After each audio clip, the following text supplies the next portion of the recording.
खंबागणी। नमस्कार।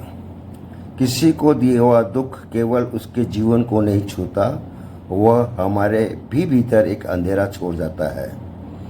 जब हम किसी का दिल दुखाते हैं तो सबसे पहले हमारी अपनी चेतना घायल हो जाती है। प्रेम, करुणा और संवेदनशीलता ही मन को हल्का और जीवन को सुंदर बनाती है। दूसरों को दिया गया दर्द सबसे पहले हमारी आत्मा पर निशान छोड़ता है। दूसरों को दर्द देने वाला भले ही बाहर से हंसता हुआ दिखे, लेकिन अंदर एक खालीपन और बेचैनी लेकर जीता है, क्योंकि प्रेम को न पहचानने वाला अंत में उसी प्रेम का भिखारी बन जाता है। फूल को तोड़ने की उपमा से समझाते हैं कि अधिकार जताने से चीज़ खो जाती है, पाई नहीं जाती। जिसे तुम कमज़ोर समझते हो, उसका दर्द ही उसे नया नज़रिया देता है। रातों को बेचैनी, सवाल और आंसू उसे अंदर से बदल देते हैं और एक नई चेतना पैदा कर देते हैं। सबसे उचित मार्ग केवल पछताना ही नहीं है, बल्कि अपने आचरण में वास्तविक परिवर्तन लाना है। दुख देने वाले को सबसे पहले अपनी भूल स्वीकार करनी चाहिए। अहंकार छोड़कर आत्मचिंतन करना चाहिए कि उसके शब्दों या कर्मों से किसी का हृदय क्यों आहत हुआ।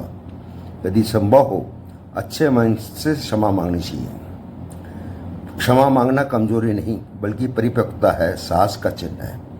भविष्य में वही गलती दोहराने का संकल्प लेना चाहिए। केवल मुझे अफसोस है कहना पर्याप्त नहीं होगा, बल्कि व्यवहार में परिवर्तन ही वास्तविक परिवर्तन है। भविष्य में यही गलती दोहराने का संकल्प लेना पड़ेगा। केवल मुझे अफसोस है कहना पर्याप्त नहीं है, बल्कि व्यवहार में परिवर्तन ही वास्तविक प्रायश्चित है। जहाँ तक संभव हो, दूसरों के जीवन में प्रेम, करुणा और सहयोग का स्रोत बनाने का प्रयास करना चाहिए। अच्छे कर्म पहले किए हुए बुरे कर्मों के प्रभाव से पूरी तरह मिटा तो नहीं सकते, लेकिन जीवन को सही दिशा अवश्य दे सकते हैं। भारतीय दर्शन भी यही संदेश देता है।